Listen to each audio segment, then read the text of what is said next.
하나님 말씀 받겠습니다. 마태복음 5장 4절입니다. 마태복음 5장 4절 한 절 말씀을 같이 봉독하겠습니다. 애통하는 자는 복이 있나니 그들이 위로를 받을 것이며. 아멘.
아멘. 감사합니다.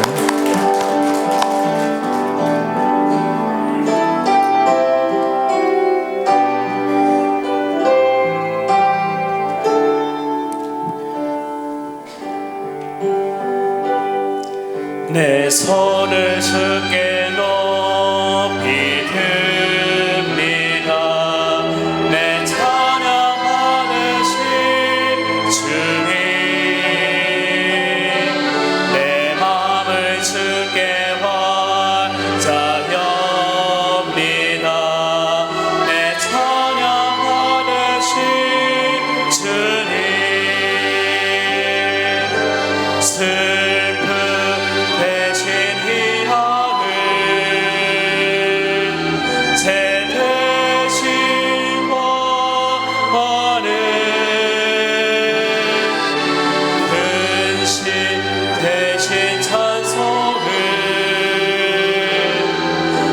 성에 옷을 주셨네.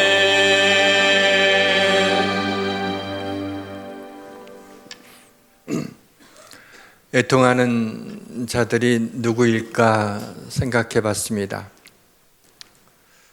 인생을 살면서 애통하지 않고 인생을 살아내는 사람들이 있을까? 아무도 없을 것 같다는 생각 때문에 여기 나오는 애통하는 자들은 바로 우리 자신을 의미한다라는 생각이 들었습니다. 그 다음에 생각난 것이 북한 지하교회 성도들이 애통하는 자들이 아니겠나라는 생각이 들었습니다.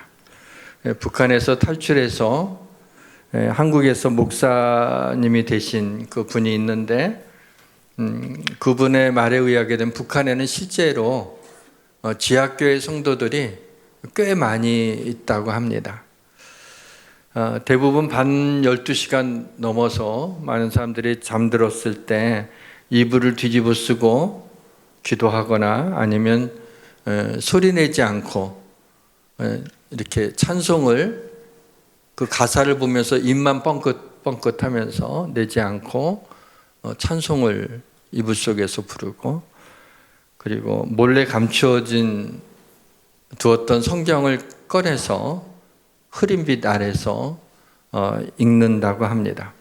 간혹 어렸을 때부터 예수 믿는 자들은 반역자들이다라는 그런 교육을 받은 그 어린 자녀들 가운데는 자기 부모가 그렇게 이불 속에서 기도하는 그런 모습을 보면서 신고를 해서 붙잡혀 가기도 하고, 혹은 이웃에 의해서 이웃의 신고로 또 붙잡혀 가기도 한답니다. 잡히면은 대부분은 총살형이지만은 본보기로 잔인하게 죽이는 경우가 있는데, 아스팔트를 평평하게 만드는 그 아스팔트 포장 롤러가 있죠. 거기에 사람을 눕혀놓고 거기를 지나간다고 합니다. 아주 끔찍한, 생각하기도 어려운 그렇게 핍박이 있습니다. 북한 지하교회 성도들의 소원은 성도들이 함께 모여서 예배하는 것, 그리고 마음껏 소리를 높여서 찬송을 부르는 것, 그리고 밝은 빛 아래에서 성경을 읽고 싶은 것, 그리고 통성으로 큰 소리로 기도하고 싶다라고 하는 겁니다. 이들의 찬양은 애통하는 찬양입니다. 이들의 기도는 애통하는 기도입니다. 우리는 지금 이렇게 함께 모여서 예배를 드리고 있습니다. 소리 높여서 찬송을 부를 수 있고요, 얼마든지 설교를 들을 수 있습니다. 어디서나 기도할 수 있습니다. 이 얼마나 큰 은혜입니까? 북한 지하교회 성도들은 애통하는 자들입니다. 같은 민족으로서 이들을 위해서 기도해야 할 것입니다. 예전에는 잘 웃기거나 잘 웃는 사람을 실없는 사람이라고 했어요. 그래서 아이고 뭐 실없이 말이야 뭐 이렇게 낄낄대냐 그랬어요. 요즘에는 잘 웃기거나 웃는 사람이 인기가 좋습니다. 종편 방송인 나는 솔로와 같은 데이팅 프로그램들이 시청률이 높은 편이죠. 그래서 뭐 비슷한 것들을 많이 만들어내는 것 같더라고요. 남자 출연자들이 첫인상 선택을 이렇게 할 때 대부분 잘 웃는 여자를 이렇게 선택하는 경우가 많아요.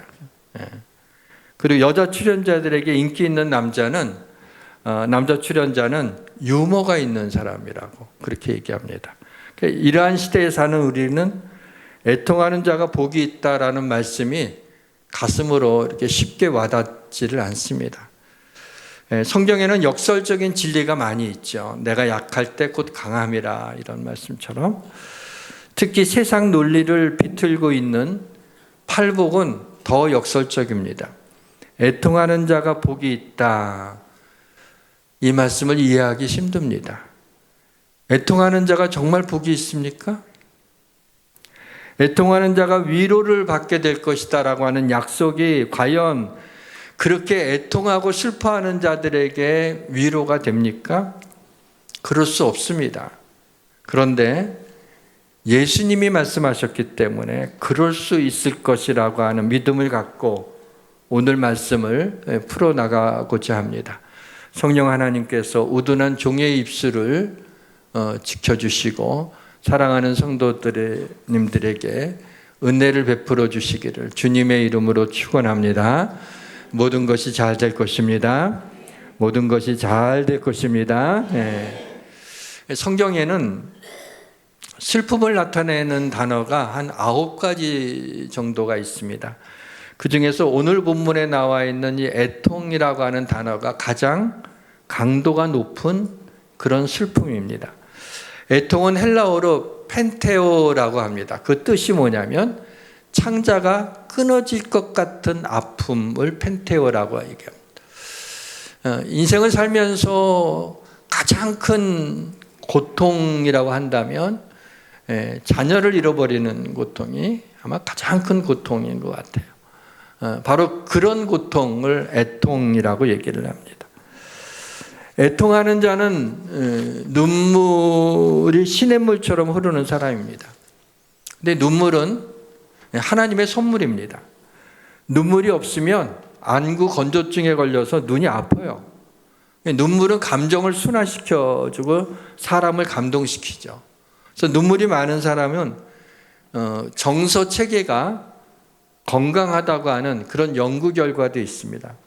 그래서인지 여자들이 오래 사는 이유가 남자들보다 좀 눈물을 많이 흘려 잘 울어가지고 장수한다고 그렇게 말하는 사람도 있습니다. 개척교회 목사님들한테 강의할 기회가 있으면 간혹 제가 이런 말씀을 드려요. 개척교회를 하다 목회가 힘들면 울어라 그래요. 하나님은 내가 지쳤습니다 라고 하는 그런 말에 반응하지 않으신다. 하나님은 내가 낙심이 됩니다 라고 하는 말에 반응하지 않으신다.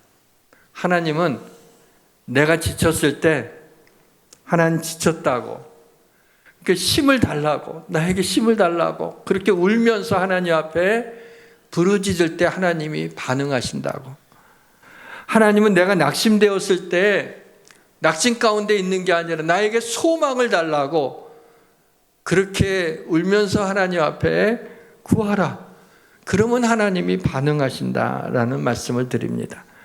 시편 56편에도 다윗이 나의 눈물을 눈물병에 담으소서 이렇게 기도하고 있는 것을 보고 있습니다. 내가 눈물로 기도한 것을 하나님이 기억해 달라고 하는 겁니다.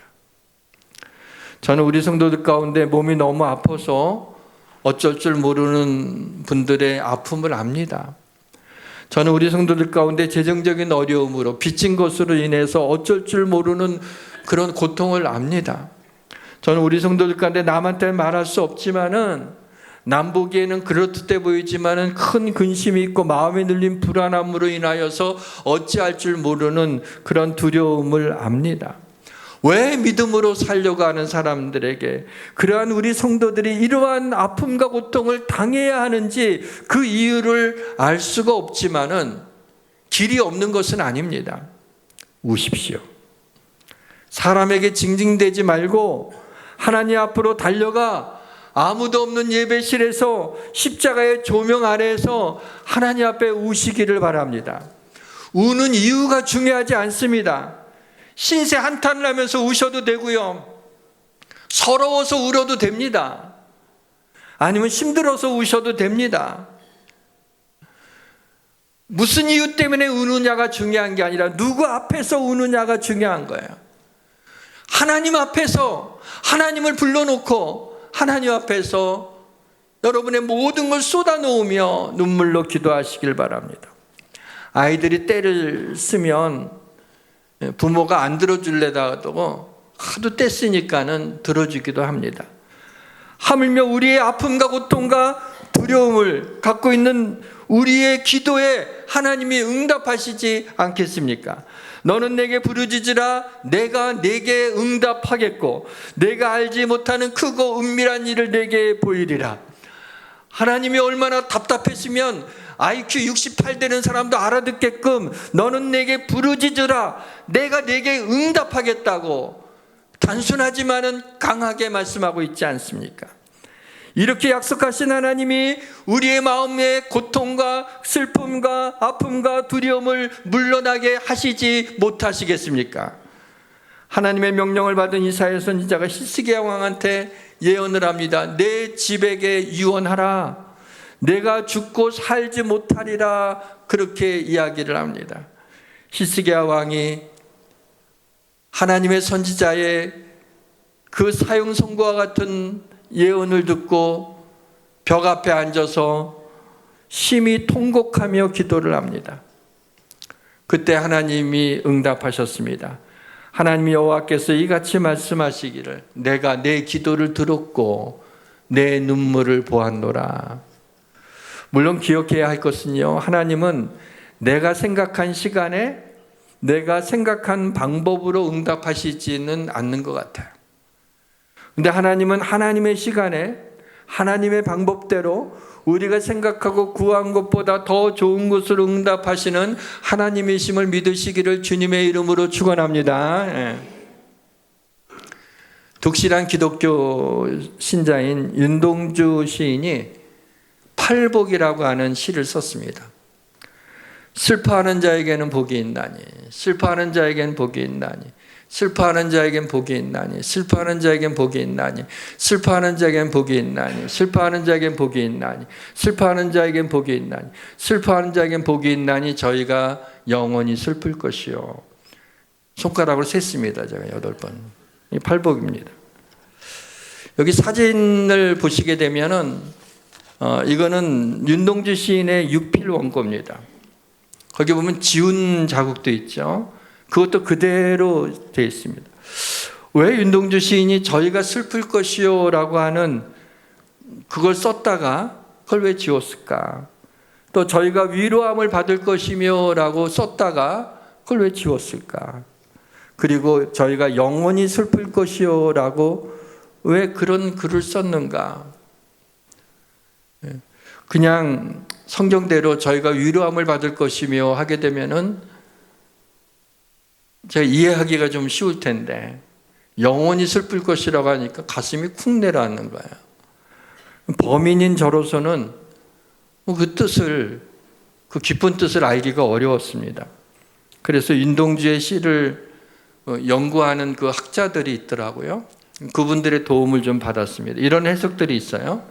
윤동주의 팔복은 풍자적이고 기독교에 대한 냉소적인 시라고 말하는 분들도 있는데 제가 동의하지 않는 것은 팔복을 쓴 지 바로 얼마 후에 외로웠던 사나이 행복한 예수 그리스도에게처럼이라고 시작되는 십자가라고 하는 시를 썼어요. 굉장히 은혜롭습니다. 윤동주의 신앙을 생각하게 되면은 그렇게 기독교에 대해서 냉소적으로 쓴 것은 아닌 것 같아요. 어떤 학자는 슬퍼하는 자가 복이 있다라는 말을 8번이나 반복해서 쓴 거나 영원히 슬플 것이요 라고 쓴 것은 당시 일제강점기에 있는 모든 조선인은 슬퍼할 수밖에 없었다라는 그 말을 강조한 것이라고 얘기를 했는데 그 말에는 동의를 합니다.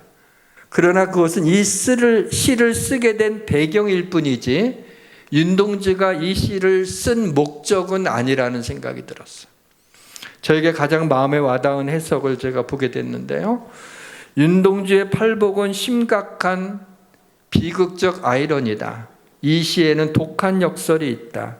슬퍼하는 자가 영원히 슬플 것이요 라는 말은 역설적으로 애통하는 자에게 영원한 복이 있다라는 말씀을 하는 것이다.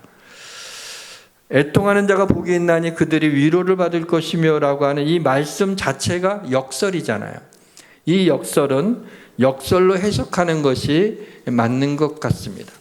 그러니까 영원히 슬플 것이요 라는 것은 그 애통을, 슬픔을 우리가 직시하게 되면 거기에 하나님의 위로가 있기 때문에 영원한 위로, 영원한 복, 그리고 죄 사함을 얻게 될 거라고 하는 그러한 복이 있다는 것을 말씀하고 있는 것 같습니다. 누구나 근심을 하죠. 근심엔 두 종류가 있습니다. 하나님의 뜻대로 하는 근심이 있고 세상 근심이 있습니다. 영어 성경에 보면 근심을 sorrow로 번역하고 있어요. godly sorrow, 하나님의 뜻대로 하는 근심, worldly sorrow, 세상 근심이 있습니다. 하나님의 뜻대로 하는 근심은 후회할 것이 없는 구원에 이르게 하는 회개를 이루는 것이요, 세상 근심은 사망을 이루는 것이니라. 하나님의 뜻대로 하는 슬픔, 애통은 후회할 것이 없는 구원에 이르게 하는 그런 회개를 이루는 거다. 그래서 하나님의 뜻대로 하는 근심은 죄를 회개하는 거죠. 그러한 근심은 하나님의 뜻대로 하는 근심이지만 세상적인 슬픔, 애통, 하나님과 상관없는 이런 슬픔과 애통은 그건 아무것도 아니, 결국에는 사망이다. 아무것도 아니다라는 겁니다. 이제 오늘 본문의 배경, 본문의 그 애통이 무엇을 의미하는지를 좀 생각하게 보겠습니다. 두 가지가 있는데, 하나는 이 애통은 죄에 대한 애통을 말씀하고 있는 겁니다. 자기가 지은 죄에 대해서 애통하는 자가 복이 있는데, 왜냐하면 그들이 위로를 받는다. 다시 말하면 죄에 대해서 애통하며 회개하면 죄사함을 받는 그런 복을, 위로를 받는다는 겁니다. 위로라는 뜻을 가진 헬라어 파라클레오는 파라는 곁에라는 뜻이고요, 클레오라고 하는 것은 부른다라는 뜻이에요. 그러니까 위로가 무슨 뜻이냐? 하나님 곁으로 부른다라는 것.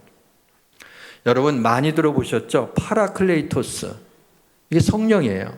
성이 파라클레오에서 파생된 단어입니다. 우리가 애통하고 슬퍼할 때 하나님이 우리를 부르셔요. 내 옆으로 와라. 내가 너를 안아주겠다. 내가 너를 품어주겠다는, 내가 지은 죄를 애통하며 회개하게 될 때 성령의 위로가 우리와 함께하는 것입니다. 죄에 대해 애통하며 회개하는 자가 복이 있습니다. 죄를 용서해 주시고 다시 기억하시지 않기 때문입니다. 애통할 때 주님의 위로를 깊이 느끼게 되기 때문입니다. 돌이켜보게 되면 제가 주님의 위로를 받을 때, 주님의 은혜에 너무 감사할 때, 그때는 제가 제일 힘들고 고통스러울 때였지 않았나. 애통할 때, 하나님 앞에 부르짖을 때 하나님의 위로가, 예전에 느끼지 못했던 놀라운 하나님의 사랑을 경험하게 되곤 했습니다. 요즘 성도들의 회개 기도가 좀 너무 습관적인 경향이 있지 않나라는 생각이 듭니다. 항상 하던 대로 몇 마디 용서해달라고 고백을 하고 툴툴 털고 일어납니다.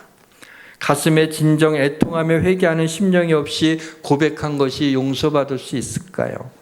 진심이 담겨져 있지 않은 그런 회개가 회개일까요? 우리는 구원받기 위해 애통하는 사람들은 아닙니다. 거룩한 영광의 빛 앞에서 벌거벗은 것 같은 나 자신의 죄를 바라보며 애통하는 것입니다. 애통하는 자가 복이 있습니다. 눈물을 흘려야 하나님이 눈물을 닦아주실 것 아닙니까? 천국은 하나님이 그의 자녀들과 함께 계셔서 모든 눈물을 그 눈에서 닦아주시니 다시는 사망이 없고 애통하는 것이나 곡하는 거나 아픈 것이 다시 있지 아니하리니 처음 것들이 다 지나갔음이로라. 두 번째, 창자가 끊어질 것 같은 아픔이 있을 때 하나님 앞에서 애통하며 눈물을 흘리시길 바랍니다.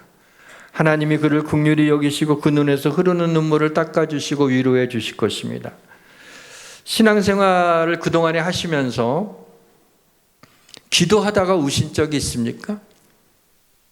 찬송을 부르다가 눈물이 난 적이 있습니까?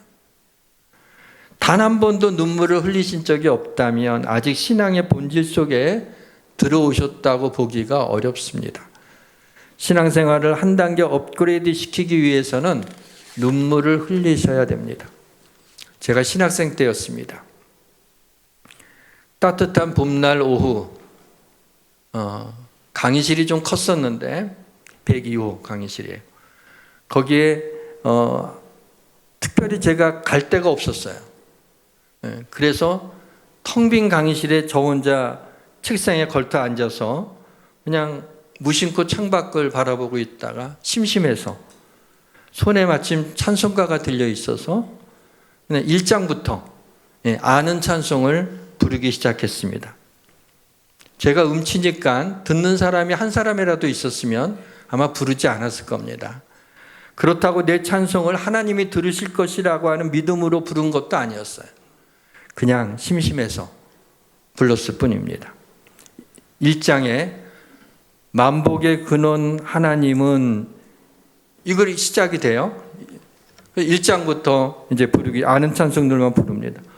어느덧 143장이 됐어요. 예전 찬송은 141장이었습니다. 웬 말인가 날 위하여 그 찬송을 부르게 됐어요. 그때의 감성을 좀 되살리기 위해서 제가 음치 그대로 좀 1절만 부르려고 하는데 반주는 도와주지 마세요. 오히려 더 힘들 수가 있어요. 이 143장 차례가 돼서 부릅니다. 웬 말인가 날 위하여 주 돌아가셨나 이 본래 같은 날 위해 큰해 받으셨나. 이 찬송을 부르는데 웬일인가 날 위해서 주 돌아가셨나. 이걸 생각하는데 그걸 평생 들었던 말씀이잖아요. 근데 이걸 생각하는데 그 다음에 이 벌레 같은 날 위에 여기에 은혜가 되더라고요. 이야, 나 같은 벌레 같은 날 위해서 큰 해 받으셨나. 갑자기 코끝이 시큰해지는 거예요. 날 위해서 죽으셨나. 2절에 내 지은 죄 다 지시고 못 박히셨으니 웬일인가 웬 은혜인가 그 사랑 크셔라. 정말 웬일이냐 이게 웬 은혜인가. 그러면서 눈물이 뺨을 타고 흘러내리기 시작했어요.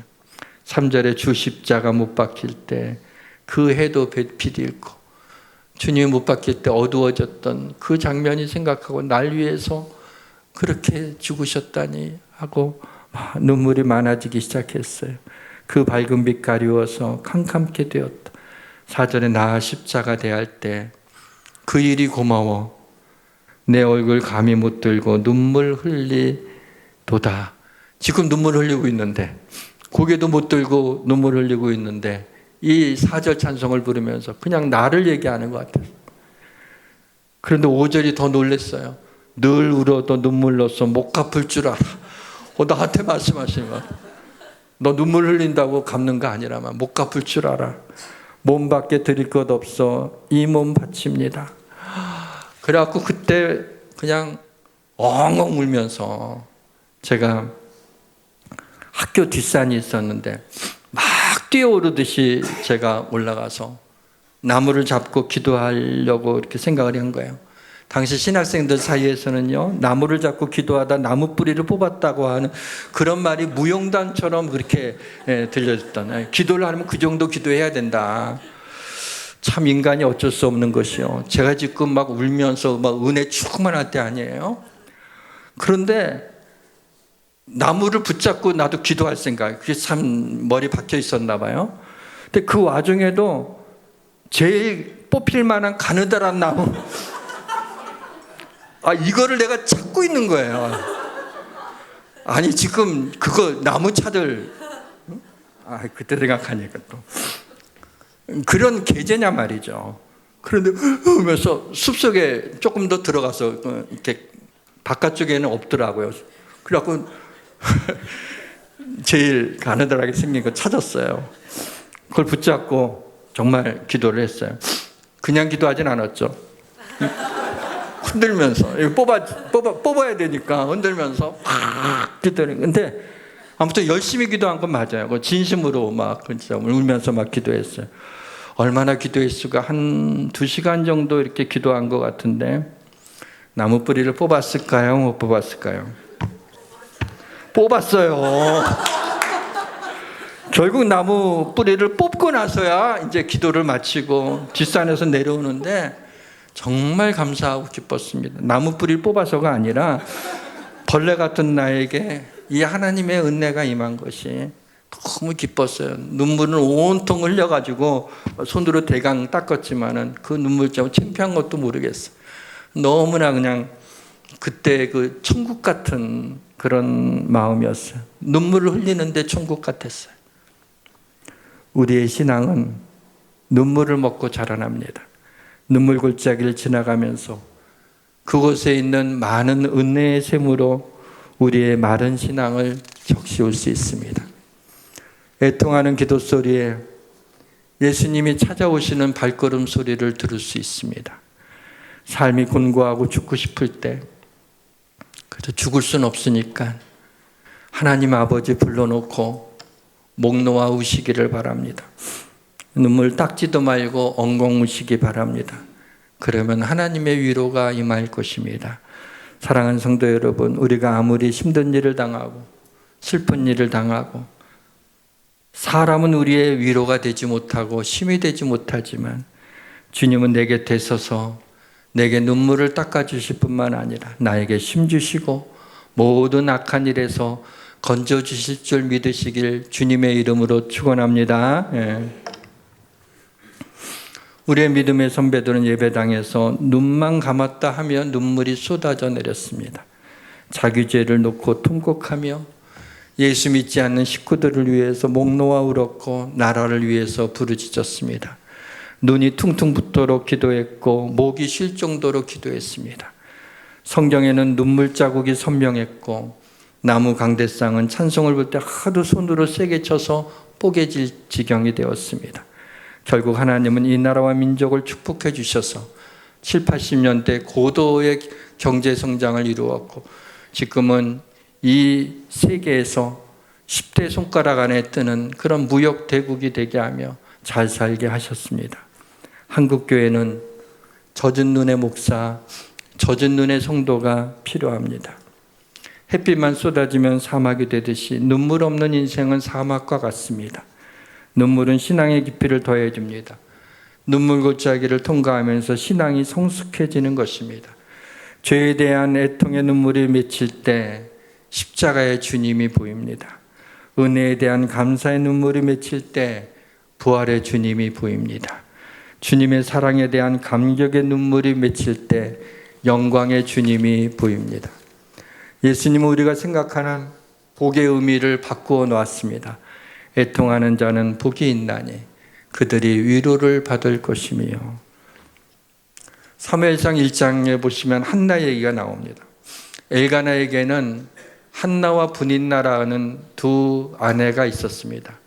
한나는 아이를 갖지 못했고요. 분인나는 자식이 있었습니다. 분인나가 임신하지 못한 한나를 괴롭혔습니다. 당시에는 아이를 갖지 못하면 하나님께 저주받았다고 생각하는 때였기 때문에 네가 뭐냐 아무것도 아니라고 무시를 했습니다. 한나는 울고 먹지 않았습니다. 남편 엘가나가 한나여 어찌하여 울며 어찌하여 먹지 않느냐, 어찌하여 그대의 마음이 슬프냐, 내가 그대에게 10 아들보다 더 낫지 아니하냐. 엘가나는 참 좋은 남편이었습니다. 그러나 한나에게 위로가 되지 못했습니다. 하루는 한나가 성전에 올라가서 마음이 괴로워서 여호와께 기도하며 통곡을 합니다. 한나가 너무 오랫동안 기도하다 보니 이제 힘이 빠져서 입술만 이렇게 움직이고 속으로 기도했습니다. 이것을 본 엘리 제사장이 한나가 술에 취해서 중얼거리고 있는 것으로 알았습니다. 참 엘리 제사장도 그렇습니다. 성도가 기도하는 건지 술 먹고 취해서 해롱거리고 있는지 그런 걸 구별할 수 없는 분별력이 없었던 것입니다. 이때 한나가 대답합니다. 내 주여 그렇지 아니하나이다. 나는 마음이 슬픈 여자라. 포도주나 독주를 마신 것이 아니라 여호와 앞에서 내 심정을 통한 것뿐입니다. 그래서 놀란 엘리 제사장이 미안하기도 해서 한나를 축복합니다. 엘리가 대답하여 이르되 평안히 가라. 이스라엘의 하나님이 내가 기도하며 구한 것을 허락하시기를 원하노라. 이제 더 놀라운 것은 한나의 반응이에요. 한나가 이렇게 합니다. 이르되 당신의 여종이 당신께 은혜 입기를 원하나이다 하고 가서 먹고 얼굴에 다시는 근심빛이 없더라. 엘리 제사장이 분별력이 없었죠. 그리고 두 아들 홈리와 비느하스도 경건치 못해서 죽습니다. 자녀 교육도 잘 못 시켰고 엘리 제사장도 그렇게 경건하지 못한 제사장이었습니다. 그런데 한나가 더나 자기를 향해서 또 취했냐? 이렇게 말하는 제사장이 그냥 제사장이니까 그 축복은 해야 되잖아요. 미안하기도 해서. 얼떨결에 나온 그 축복의 말씀을 하나님이 세우신 제사장으로 알고 그 제사장의 말로 받아들이지 않고 하나님의 말씀으로 받아들인 거예요. 그때 하나님이 응답해 주셔서 사무엘이라는 걸출한 그런 아들을 낳게 되고 사무엘을 하나님께 바쳤더니 또 세 아들과 세 딸을 더 주셨습니다. 애통하는 자가 복이 있는 이유는 위로를 주시는 분이 있기 때문입니다. 찬송하리로다. 그는 우리 주 예수 그리스도의 하나님이여 자비의 아버지시여 모든 위로의 하나님이시며. 사랑하는 성도 여러분, 하나님은 모든 위로의 하나님이십니다. 여러분이 어떤 슬픈 일이 있든지 고통이 있든지 아픔이 있든지 창자가 끊어질 것 같은 아픔이 있더라도 그 모든 것의 위로의 하나님이에요. 그 위로의 하나님이 나를 위로해 주심을 믿으시기를 주님의 이름으로 축원합니다. 우리가 죄로 인하여 애통할 때 하나님께서는 우리의 죄사함은 물론 은혜와 위로와 영원한 복을 주실 것입니다. 너무 힘들고 답답하고 막막할 때 기도하세요. 눈물의 기도를 드리세요. 하나님 앞에서 흘리는 눈물은 눈물로 끝나지 않습니다. 하나님의 영광을 위해 살고 싶은데 그러지 못하는 자신을 보며 애통하는 자가 복이 있습니다. 가슴 저미는 고통을 이기지 못해 하나님 앞에 엎드려 애통하며 기도하는 자가 복이 있습니다. 하나님의 위로가 임할 것이기 때문입니다. 우리의 눈물로 주님의 옷자락을 적시면 주님께서 우리 옷에 눈물 자국을 만들지 않으실 것입니다. 찬송합시다. 예수는 나의 힘이요